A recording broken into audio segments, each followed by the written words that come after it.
నమస్కారం. G3 news వార్తలకు స్వాగతం. ముందుగా వార్తల్లోని ముఖ్యాంశాలు. రాయలసీమ లిఫ్ట్ ఆపేసిన ద్రోహానికి రేవంత్ మాటలే సాక్ష్యమన్న జగన్. చంద్రబాబు రాయలసీమ రైతులకు విలన్ గా మారారని వ్యాఖ్య. రాజకీయ లావాదేవీలకు రాయలసీమను తాకట్టు పెట్టారని వెల్లడి. రైతుల భవితవ్యంతో ఆటలాడితే మూల్యం తప్పదని హెచ్చరిక. ఓటమి జీర్ణించుకోలేకి కేటీఆర్ విమర్శలు చేస్తున్నారన్న రాజేష్ రెడ్డి. కవిత ప్రశ్నలకు ముందు సమాధానం చెప్పాలని డిమాండ్. వ్యక్తిగత దూషణలే బీఆర్ఎస్ పతనానికి కారణమని వ్యాఖ్య. మున్సిపల్ ఎన్నికల్లో కాంగ్రెస్ ఘన విజయం ఖాయమని వెల్లడి. అసెంబ్లీలో తన మాటకు పట్టింపు లేదని సీఎం రేవంత్ ఆవేదన. కీలక నేతల గైర్హాజరుపై రేవంత్ అసంతృప్తి. ప్రభుత్వ చర్చలకు సమన్వయం అవసరమని సీఎం అభిప్రాయం. కాంగ్రెస్ లో అంతర్గత క్రమశిక్షణపై చర్చ. హైదరాబాద్ లో 1.20 కోట్ల చైనా మాంజా పట్టివేత. సంక్రాంతి వేళ ప్రాణాలకు ముప్పు అన్న సిపి సజ్జనార్. అక్రమ నిల్వలు విక్రయాలపై కఠిన చర్యలు తీసుకుంటున్నామని హామీ. ప్రమాదకర మాంజాను పూర్తిగా నివారించాలని హెచ్చరిక. రాయలసీమ లిఫ్ట్ కు 2 సీఎంలే కారణమన్న అవినాష్. రైతుల్లో ఆందోళన పెరిగిందన్న వైఎస్ అవినాష్ రెడ్డి. జగన్ తెచ్చిన ప్రాజెక్టుతోనే సీమ వ్యవసాయం నిలబడిందని వ్యాఖ్య. రైతుల భవిష్యత్తుతో ఆడుకుంటే ఉద్యమాలు తప్పవని హెచ్చరిక. తెలంగాణ అసెంబ్లీ సాక్షిగా సీఎం రేవంత్ రెడ్డి చేసిన వ్యాఖ్యలపై మాజీ సీఎం వైఎస్ జగన్ తీవ్రంగా స్పందించారు. రాయలసీమ లిఫ్ట్ ఇరిగేషన్ ప్రాజెక్టును ఆపేయాలని తాను అడిగితేనే చంద్రబాబు ఆపేశాడని రేవంత్ రెడ్డి చెప్పడం ఆశ్చర్యకరమని అన్నారు.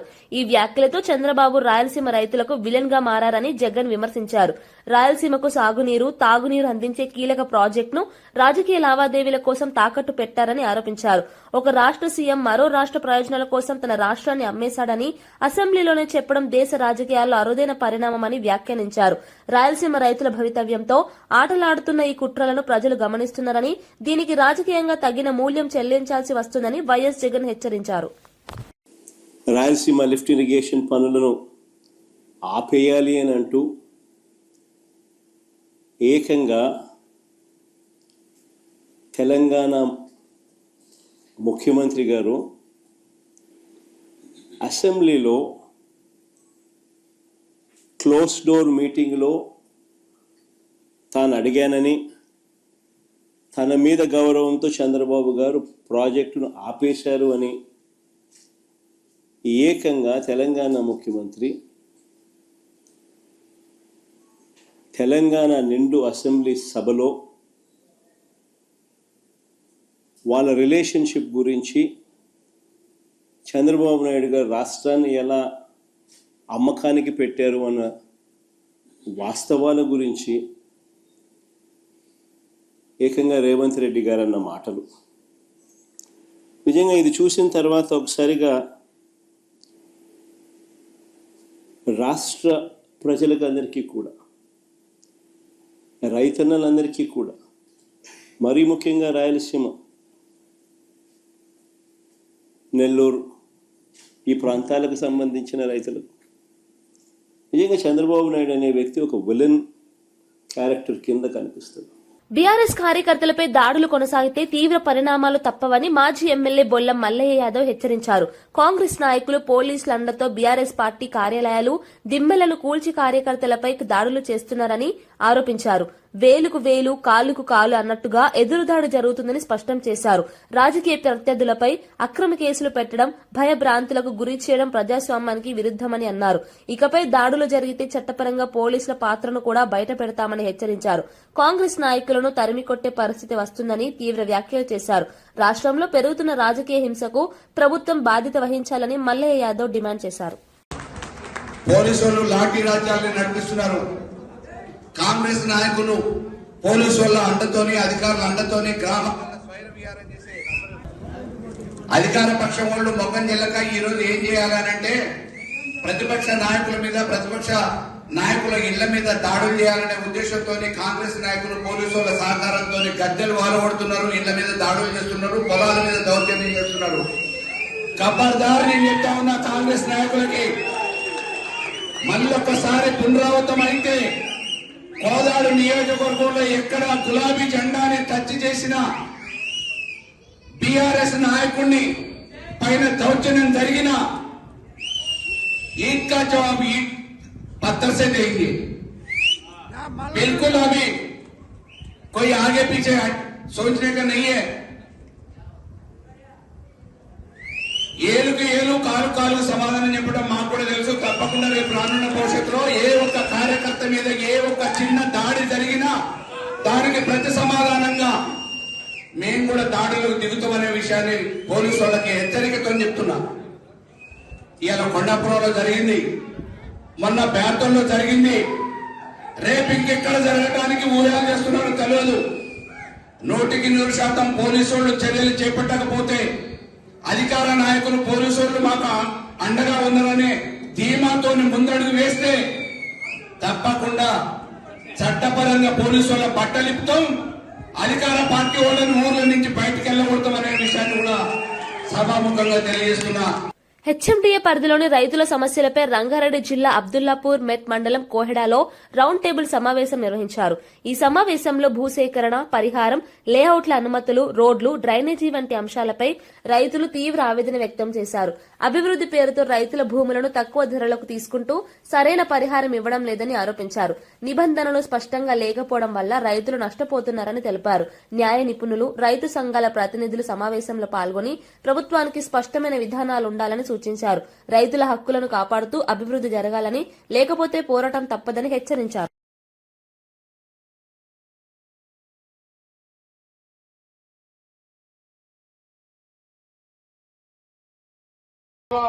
పెద్ద హైదరాబాద్ చేస్తున్నానంటే అది కేవలము స్వప్నం మాత్రమే ఉంటుందని నేను మీకు ఈ సభాముఖంగా మనం డివిజన్గా చేయకుండా, సర్కిల్కి దగ్గర చేయకుండా కోయడ గ్రామాన్ని దూరం వేయడం తీవ్రమైన అన్యాయం. ఈ కోయడ గ్రామాన్ని తప్పకుండా డివిజన్గా చేసి తీరాలని నేను ఈ సభాముఖంగా. రాయలసీమ లిఫ్ట్ ఇరిగేషన్ అంశంపై మాజీ మంత్రి జేసీ ప్రభాకర్ రెడ్డి తీవ్రంగా స్పందించారు. రాయలసీమ పౌరుషం గురించి మాట్లాడే అర్హత చంద్రబాబుకు లేదని వ్యాఖ్యానించారు. ధర్మవరంలో మీరు ఏం చేశారో చెప్పాలని సవాల్ విసిరారు. రాజకీయ స్టైల్తో మాట్లాడడం కాదు, రాయలసీమ ప్రజలకు చేసిన మేలు ఏంటో చెప్పాలని ప్రశ్నించారు. లిఫ్ట్ ఇరిగేషన్ ప్రాజెక్టుల విషయంలో చంద్రబాబు వైఖరి రాయలసీమ రైతులకు తీరని అన్యాయం చేసిందని అన్నారు. నీటి ప్రాజెక్టులు ఆపడం ద్వారా ప్రాంత అభివృద్ధిని అడ్డుకున్నారని విమర్శించారు. రాయలసీమ ప్రజల ఆత్మగౌరవంతో చెలగాటమాడితే తగిన రాజకీయ ఫలితాలు ఎదుర్కోవాల్సి వస్తుందని హెచ్చరించారు. నిన్ను నీ భాష మార్చుకో. మొన్న చెప్తాను చూడు, మొత్తం ముస్లింస్ నీకు ఓటు వేసినారు కాబట్టి నువ్వు వాడికి వచ్చినావు. అదే వేరే వాడిని నిలబెట్టింటే వేలకు పోయింది. పొంద గుడ్ మార్నింగ్, గుడ్ ఈవినింగ్ ఏం చేసినావు చెప్పరా? ధర్మవరం నువ్వు ఏం చేసినావు చెప్పరా? తెస్సువి మిషన్, తెస్సువి సెగ్రిగేషన్ మిషన్ ఈ రోజు అట్లే ఉంది. బాడిగలు తీసుకొని తిన్నావు, దాంతో నువ్వు సుఖపడినావు. రా ధర్మవరం పోదాం. ఈ రోజుకి మీ సెగ్రిగేషన్ చేసినారా? ఎందుకు అందరిని ఆలోచించుకుంటాడు? అంటే చంద్రబాబు నాయుడు గురించి లే, నీకు చంద్రబాబు నాయుడు గురించి మా అర్హత ఉందరా? నేను కూడా జగన్ కన్నా పెద్దోడిని, బట్ ఈజ్ ఎ లీడర్. కొద్ది వరకే నేను మాట్లాడగలను. ఏవో దేశంలో నువ్వు అంతా తెలిసినట్లు స్టైల్గా స్టైల్ కొద్దాం కొయ్యొద్దు. రాయలసీమకు పౌరుషం లేదా?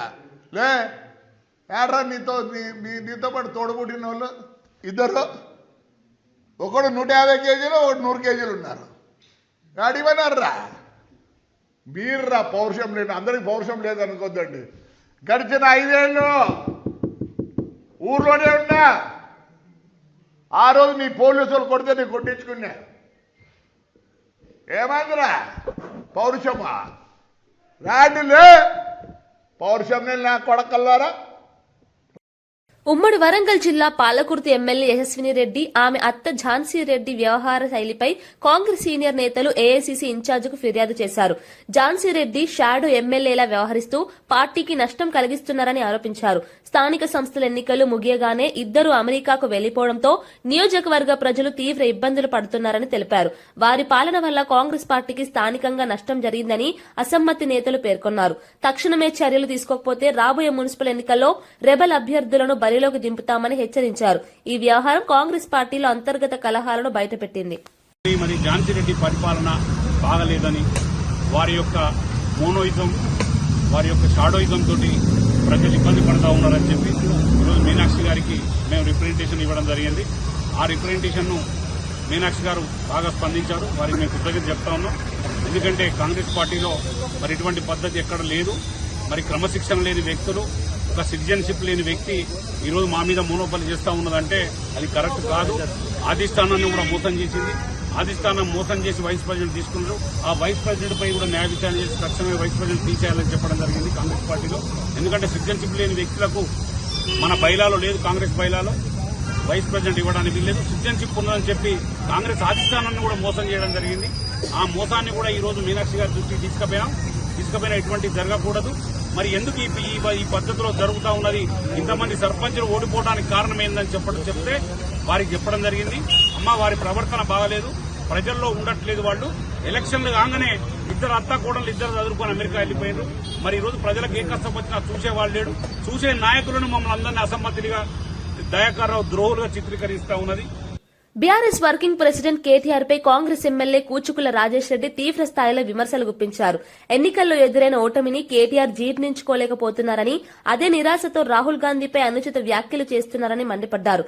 ముందుగా సొంత చెల్లి కవిత అడుగుతున్న ప్రశ్నలకు కేటీఆర్ సమాధానం చెప్పాలని డిమాండ్ చేశారు. రాజకీయ నేపథ్యం లేకపోయినా రేవంత్ రెడ్డి ప్రజల నమ్మకం పొందుతూ సీఎం అయ్యారని చెప్పారు.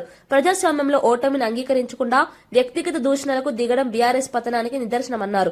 రాబోయే మున్సిపల్ ఎన్నికల్లో కాంగ్రెస్ ఘన విజయం సాధించడం ఖాయమని ధీమా వ్యక్తం చేశారు.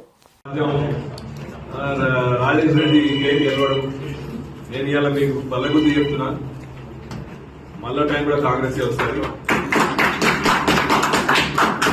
మా ప్లానింగ్, మా సీఎం గారి ప్లానింగ్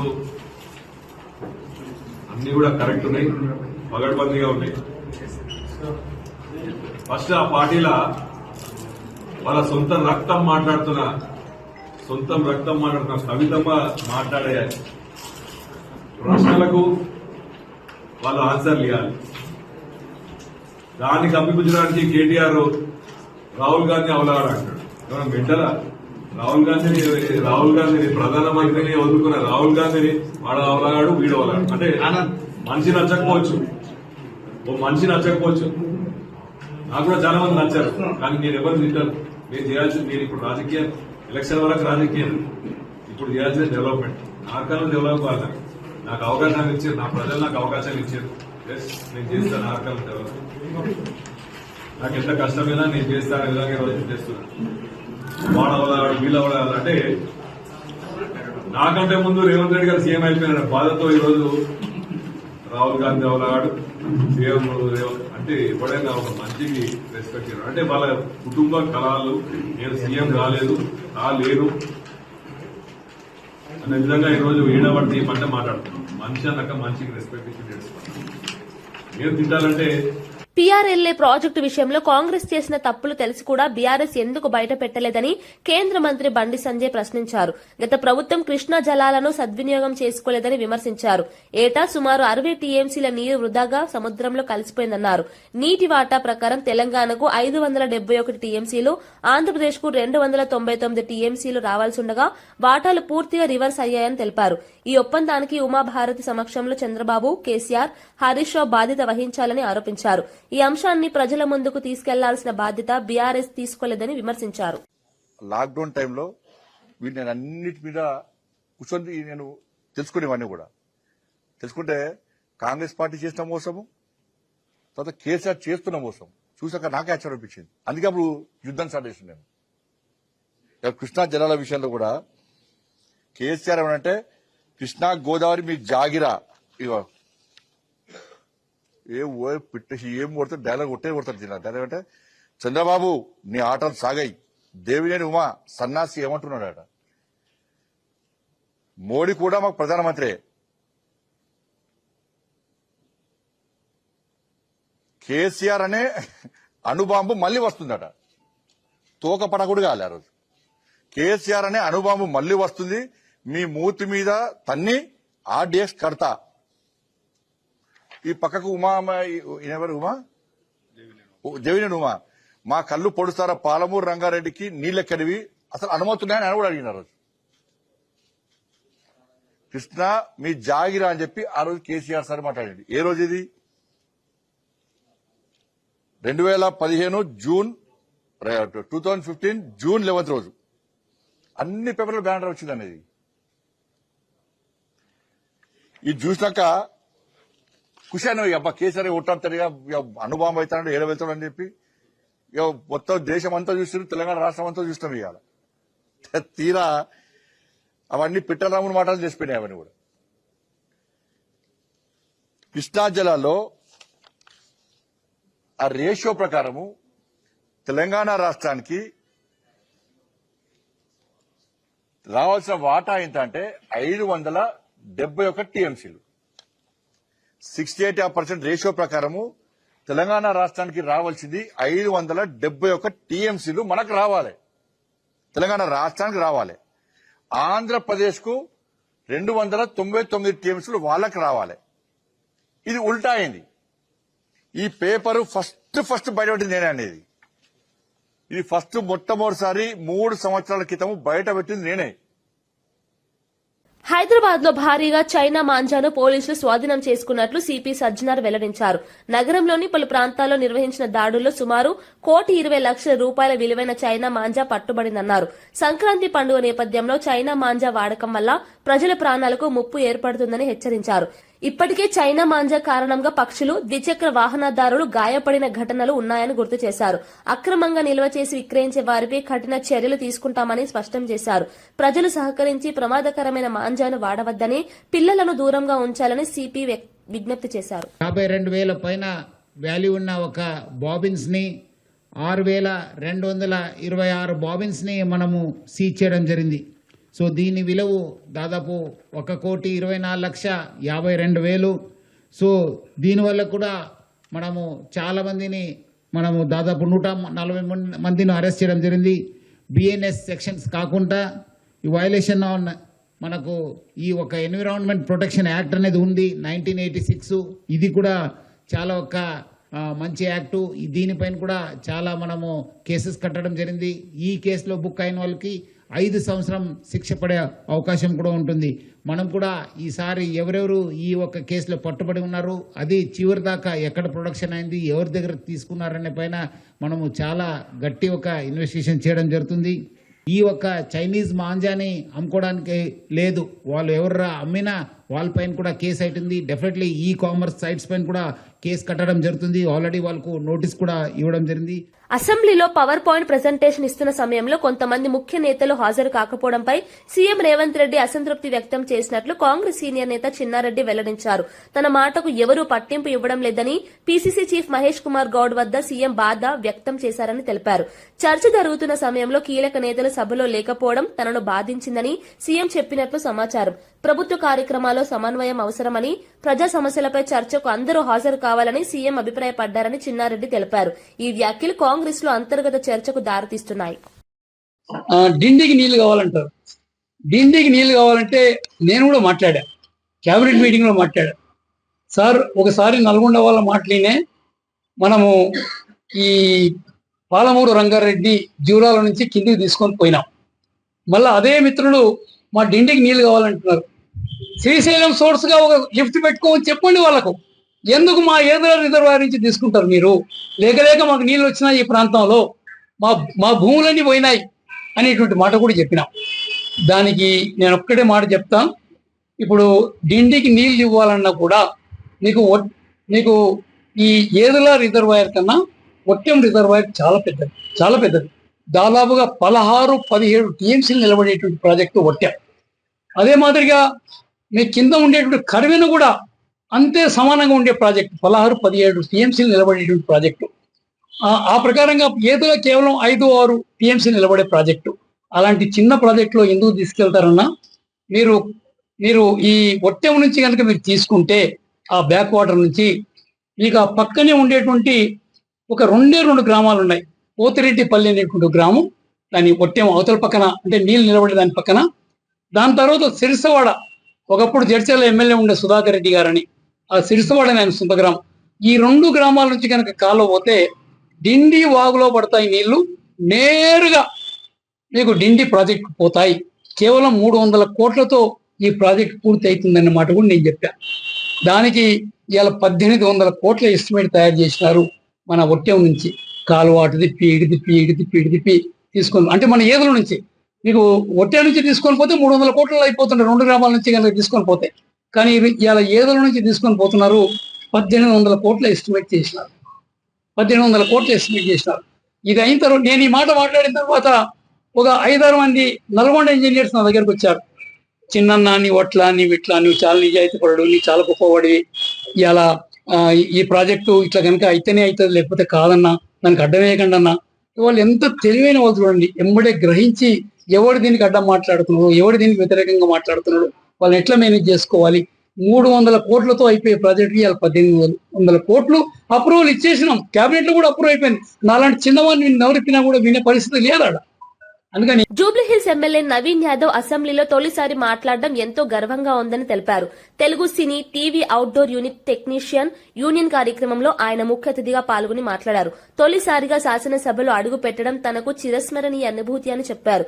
అసెంబ్లీలో తన స్వరం వినిపిస్తూ నియోజకవర్గ సమస్యలపై మాట్లాడే అవకాశం రావడం గర్వకారణమని పేర్కొన్నారు. ప్రజలు ఇచ్చిన బాధ్యతను నిబద్దతతో నిర్వర్తిస్తానని హామీ ఇచ్చారు. కార్మికులు, టెక్నీషియన్ల సమస్యలను అసెంబ్లీలో ప్రస్తావిస్తానని ఆయన భరోసా ఇచ్చారు. అంటే ఫస్ట్ టైం అసెంబ్లీలో పోయినప్పుడు చాలా ఉంటది కదా, ఎంతైనా చాలా సంతోషంగా ఫీల్ అవుతాము. అండ్ అడుగు పెట్టిన రోజే నాకు అవకాశం రావడము, మా ప్రాంత సమస్యల్ని అసెంబ్లీలో మాట్లాడడం చాలా హ్యాపీగా ఫీల్ అయ్యాను. మా పబ్లిక్ కూడా హ్యాపీగా ఉన్నారు. దాని రిజల్ట్ కూడా ఇమ్మీడియట్ గా హై టెన్షన్ లేన్స్ కి సంబంధించి, నాళాలకు సంబంధించి అధికారులు కూడా మాట్లాడడం, హై టెన్షన్ లేన్స్ పైన కూడా అధికారులు ఫీల్డ్లోకి వచ్చి వాటికి సంబంధించిన ఎస్టిమేట్ చేయడం, అంటే పని కూడా ఫాస్ట్ జరిగే అవకాశాలు ఉన్నాయి. అండ్ చేపిస్తాను. అసెంబ్లీలో కొత్తగా పోయినప్పుడు చాలా హ్యాపీగా ఉన్నా. అండ్ నాకు అవకాశాలు కూడా వస్తున్నాయి, చాలా హ్యాపీగా అన్ని మనకి. రాయలసీమ లిఫ్ట్ ఇరిగేషన్ ప్రాజెక్టు పై Telangana CM Revanth Reddy, AP CM Chandrababu Naidu కలిసి ద్రోహం చేశారని కడప ఎంపీ వైఎస్ అవినాష్ రెడ్డి తీవ్ర ఆరోపణలు చేశారు. ఈ విషయాన్ని విన్న నాటి నుంచి రాయలసీమ రైతుల్లో తీవ్ర ఆందోళన నెలకొందని తెలిపారు. రైతుల సమస్యలను ప్రభుత్వ దృష్టికి తీసుకెళ్లేందుకు సమావేశానికి వెళ్తే సమస్యలు వినకుండా ఎదురుదాడి చేస్తున్నారని విమర్శించారు. తెలంగాణ ప్రభుత్వం ఇష్టారాజ్యంగా ప్రాజెక్టు నిర్మిస్తూ నీటిని తరలిస్తుంటే ఆ ఎత్తులకు పై ఎత్తుగా రాయలసీమ లిఫ్ట్ ఇరిగేషన్ ను తీసుకొచ్చింది వైఎస్ జగన్ అని గుర్తు చేశారు. ఈ ప్రాజెక్టు ద్వారా రాయలసీమ రైతులు, వ్యవసాయం నిలబడిందని చెప్పారు. రైతుల భవిష్యత్తుతో ఆడుకుంటే ఉద్యమాలు తప్పవని హెచ్చరించారు. మరి ఝాన్సీ రెడ్డి పరిపాలన బాగలేదని, వారి యొక్క మోనోయిజం, వారి యొక్క షాడోయిజం తోటి ప్రజలు ఇబ్బంది పడతా ఉన్నారని చెప్పి ఈరోజు మీనాక్షి గారికి మేము రిప్రజెంటేషన్ ఇవ్వడం జరిగింది. ఆ రిప్రజెంటేషన్ ను మీనాక్షి గారు బాగా స్పందించారు. వారికి మేము కృతజ్ఞత చెప్తా ఉన్నాం. ఎందుకంటే కాంగ్రెస్ పార్టీలో మరి ఇటువంటి పద్ధతి ఎక్కడ లేదు. మరి క్రమశిక్షణ లేని వ్యక్తులు, ఒక సిటిజన్షిప్ లేని వ్యక్తి ఈరోజు మా మీద మోనోపలి చేస్తూ ఉన్నదంటే అది కరెక్ట్ కాదు. అధిష్టానాన్ని కూడా మోసం చేసింది. అధిష్టానం మోసం చేసి వైస్ ప్రెసిడెంట్ తీసుకున్నారు. ఆ వైస్ ప్రెసిడెంట్ పై కూడా న్యాయ విచారణ చేసి తక్షణమే వైస్ ప్రెసిడెంట్ తీసేయాలని చెప్పడం జరిగింది కాంగ్రెస్ పార్టీలో. ఎందుకంటే సిటిజన్షిప్ లేని వ్యక్తులకు మన బైలాలో లేదు, కాంగ్రెస్ బైలాలో వైస్ ప్రెసిడెంట్ ఇవ్వడానికి వీల్లేదు. సిటిజన్షిప్ ఉన్నదని చెప్పి కాంగ్రెస్ అధిష్టానాన్ని కూడా మోసం చేయడం జరిగింది. ఆ మోసాన్ని కూడా ఈ రోజు మీనాక్షి గారి దృష్టికి తీసుకుపోయినా ఇటువంటివి జరగకూడదు. మరి ఎందుకు ఈ పద్ధతిలో జరుగుతూ ఉన్నది, ఇంతమంది సర్పంచులు ఓడిపోవడానికి కారణం ఏందని చెప్తే వారికి చెప్పడం జరిగింది. అమ్మ, వారి ప్రవర్తన బాగలేదు, ప్రజల్లో ఉండట్లేదు. వాళ్ళు ఎలక్షన్లు కాగానే ఇద్దరు అత్త కోడలు ఇద్దరు చదువుకొని అమెరికా వెళ్ళిపోయారు. మరి ఈ రోజు ప్రజలకు ఏ కష్టం వచ్చినా చూసేవాళ్ళు లేడు. చూసే నాయకులను మమ్మల్ని అందరినీ అసమ్మతిగా, దయాకర్రావు ద్రోహులుగా చిత్రీకరిస్తా ఉన్నది. తెలంగాణలో కాంగ్రెస్, బీజేపీ పార్టీలు అక్రమ సంబంధాన్ని కొనసాగిస్తూ పనిగట్టుకుని బీఆర్ఎస్ పార్టీపై, ఆ పార్టీ నాయకులపై దాడులు చేస్తున్నాయని బీఆర్ఎస్ నేతలు ఆరోపించారు. దీనికి నిదర్శనంగా వెదిరి శ్రీరామ్ రెడ్డి రేవంత్ రెడ్డికి మద్దతుగా ప్రెస్ మీట్ పెట్టారని విమర్శించారు. ప్రభుత్వానికి వ్యతిరేకంగా మాట్లాడిన వారిపై అక్రమ కేసులు, దాడులు పెరుగుతున్నాయని తెలిపారు. ప్రజాస్వామ్యంలో విపక్ష స్వరం నొక్కే ప్రయత్నం జరుగుతోందని ఆందోళన వ్యక్తం చేశారు. బీఆర్ఎస్ ను రాజకీయంగా ఎదుర్కోలేక కాంగ్రెస్, బీజేపీ కలిసి కుట్రలు చేస్తున్నాయని ఆరోపించారు. ఈ దాడులకు భయపడబోమని, ప్రజల మధ్య నిజాలు బయట పెడతామని స్పష్టం చేశారు. పార్టీ శ్రేణులు అప్రమత్తంగా ఉండాలని పిలుపునిచ్చారు. చెక్కుల పంపిణీ కార్యక్రమంలో భాగంగా ఖైరతాబాద్ వివిధ డివిజన్లకు సంబంధించి ఇవన్నీ కూడా పంపిణీ కార్యక్రమం చేయడం జరిగింది. ఎందుకంటే వెనువెంటనే మన షాదీ ముబారక్ కానీ, కళ్యాణ లక్ష్మి కానీ, ఇతర బెనిఫిషరీస్, అదే సీఎం రిలీఫ్ ఫండ్ చెక్లు కానీ, ఇవన్నీ కూడా ముఖ్యమంత్రి గారు వెనువెంటనే చేస్తున్నందులో భాగంగా మరి వచ్చినటువంటి వాళ్ళకి ఇప్పటికే కొంచెం కాలాతీతం అవుతుందని ఒక ఆవేదన ఉంది. కాబట్టి అది జరగకుండా ఇమ్మీడియట్గా చేయాలని ఆలోచన చేస్తా ఉన్నాం.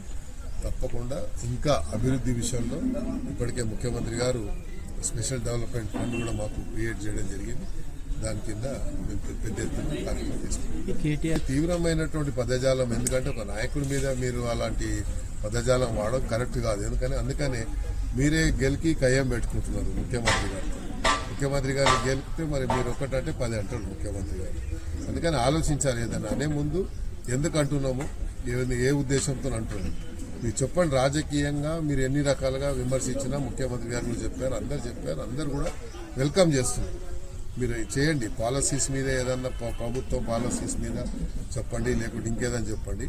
కానీ ఇట్లా ఇంత తెలివి ఉన్నటువంటి అన్ని చెప్పుకునే వ్యక్తులు ఇలా ఎందుకు దిగజారిపోతున్నారు అనేది అర్థమవుతలేదు. ఇది కరెక్ట్ కూడా కాదు. ఎందుకంటే దిగజార రాజకీయాలు చేయడం అనేది కరెక్ట్ కాదు.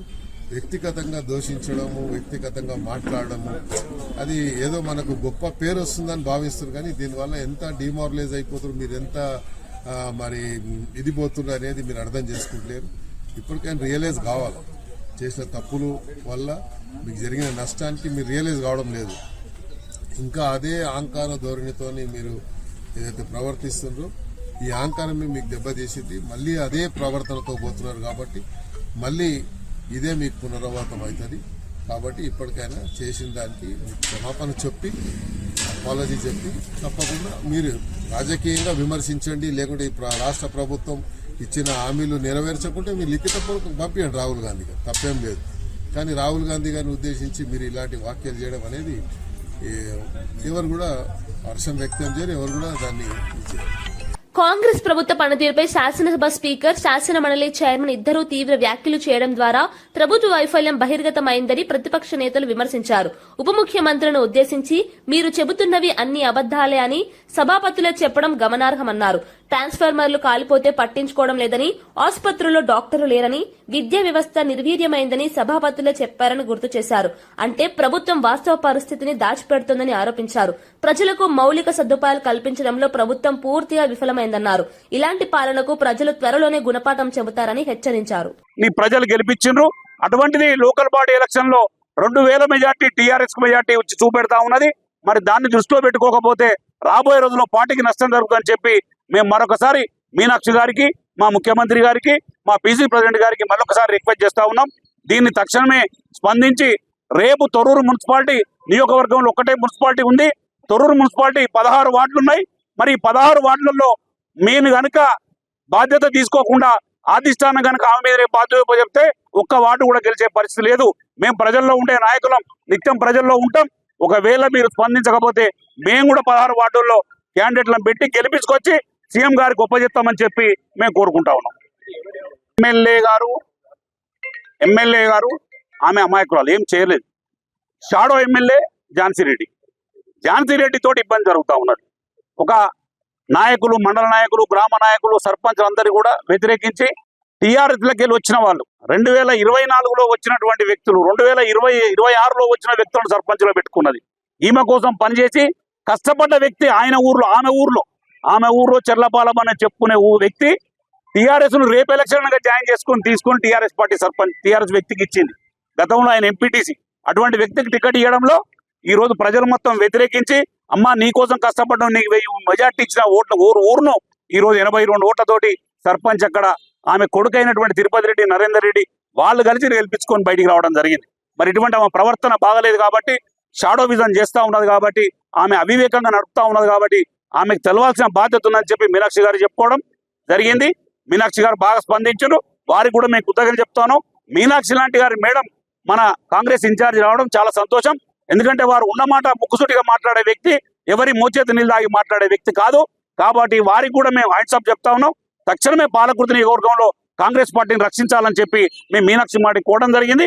వార్తలు ముగించే ముందు ముఖ్యాంశాలు మరోసారి. రాయలసీమ లిఫ్ట్ ఆపేసిన ద్రోహానికి రేవంత్ మాటలే సాక్ష్యమన్న జగన్. చంద్రబాబు రాయలసీమ రైతులకు విలన్ గా మారారని వ్యాఖ్య. రాజకీయ లావాదేవీలకు రాయలసీమను తాకట్టు పెట్టారని వెల్లడి. రైతుల భవితవ్యంతో ఆటలాడితే మూల్యం తప్పదని హెచ్చరిక. ఓటమి జీర్ణించుకోలేకి కేటీఆర్ విమర్శలు చేస్తున్నారన్న రాజేష్ రెడ్డి. కవిత ప్రశ్నలకు ముందు సమాధానం చెప్పాలని డిమాండ్. వ్యక్తిగత దూషణలే బీఆర్ఎస్ పతనానికి కారణమని వ్యాఖ్య. మున్సిపల్ ఎన్నికల్లో కాంగ్రెస్ ఘన విజయం ఖాయమని వెల్లడి. అసెంబ్లీలో తన మాటకు పట్టింపు లేదని సీఎం రేవంత్ ఆవేదన. కీలక నేతల గైర్హాజరుపై రేవంత్ అసంతృప్తి. ప్రభుత్వ చర్చలకు సమన్వయం అవసరమని సీఎం అభిప్రాయం. కాంగ్రెస్ లో అంతర్గత క్రమశిక్షణపై చర్చ. హైదరాబాద్ లో 1.20 కోట్ల చైనా మాంజా పట్టివేత. సంక్రాంతి వేళ ప్రాణాలకు ముప్పు అన్న సిపి సజ్జనార్. అక్రమ నిల్వలు విక్రయాలపై కఠిన చర్యలు తీసుకుంటున్నామని హామీ. ప్రమాదకర మాంజాను పూర్తిగా నివారించాలని హెచ్చరిక. రాయలసీమ లిఫ్ట్ కు 2 సీఎంలే కారణమన్న అవినాష్. రైతుల్లో ఆందోళన పెరిగిందన్న వైఎస్ అవినాష్ రెడ్డి. జగన్ తెచ్చిన ప్రాజెక్టుతోనే సీమ వ్యవసాయం నిలబడిందని వ్యాఖ్య. రైతుల భవిష్యత్తుతో ఆడుకుంటే ఉద్యమాలు తప్పవని హెచ్చరిక. ఇవి ఈనాటి వార్తా విశేషాలు. మరో బులెటిన్లో మళ్ళీ కలుద్దాం. నమస్కారం.